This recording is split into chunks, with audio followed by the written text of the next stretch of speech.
So Nate Pastrana, I guess you'd call me a fitness consultant slash personal trainer. I've been doing it for quite some time. Pros and cons for me, just because I've been on the other side, but I can see the negative towards the general public. So I wanted to elaborate on it. I would have to say pros is it definitely gets everybody more motivated and involved.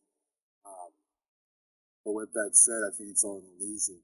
It makes the general public think it's obtainable, when in reality we're doing other things. Using different lighting with social media and technology nowadays, you can definitely manipulate the situation. So we basically with Instagram and like Facebook, Photoshop, you can tweak different lighting categories.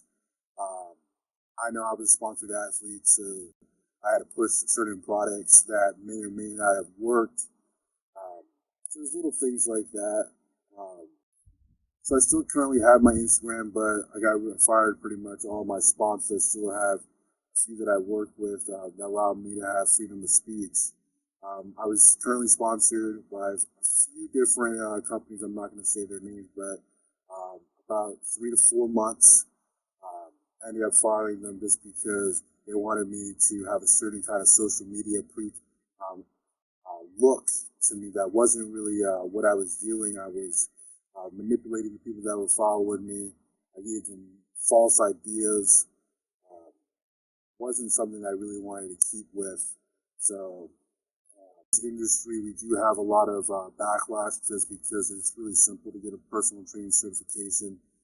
So guys will just go on go on social media and say, look, I got this body, change a couple lightings, manipulate their situation, think it's the best. And then you have people following them in a dangerous way that could hurt the consumer. Because when we're doing the social media outlet and we're trying to do it, we're doing it for income. We're doing it to make money. It gets a lot of people motivated. Just because a lot of people, they don't know what they're doing when they initially start, especially someone that's never been in the industry before. It's really simple to click on a few fitness models and be like, oh, I can do that too, and give them a quick follow. So it gets people motivated. But I wouldn't say it's probably the best way to approach it. When you want to engage in fitness, you want to seek out a professional. I'd say it just motivates people that would have never thought of being motivated. Because Instagram is a couple clicks and you can end up on anybody's fitness page that has done something spectacular. No, I didn't go the traditional route. Me, when I turned 18, I got my first certification through ACE. I worked at the YMCA, trained a couple people here and there. But my outlook was that the guys surrounding me, I was 18 years old, training individuals, but I didn't feel like I had enough knowledge. I studied for like 3 months, passed the test, and called me a personal trainer. So I didn't think I was doing a service to my people.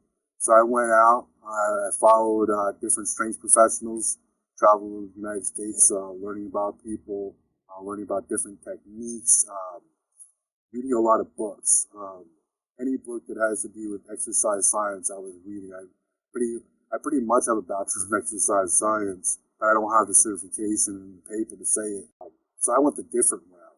I think for the last century, a lot of people have been concerned about their fitness. You still have individuals today that'll still go out there and eat a cheeseburger regardless of what they're doing. But I think it comes into a pinnacle at a point in someone's life where they realize, oh my God, I put myself into a point and maybe I can't return. And I think it might be easier just because it is around us all the time. Anything we look at, we watch TV, it's different images of fitness and whatever have you. But I don't think it's an easier part. We had more people healthier back in the 80s and 90s than today. We had people going on cruises and doing all this stuff that's not going to help their health at all. And I think the way it's mainstreamed to the public, you have like this sugar-free stuff, this low-fat stuff.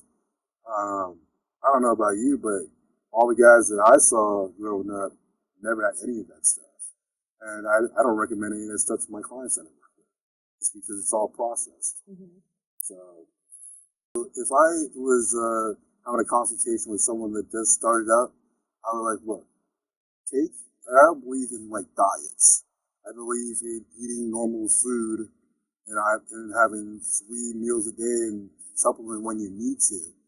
Especially at the beginning level, when you start getting too complicated, where these guys are at 3% body fat, that's unrealistic.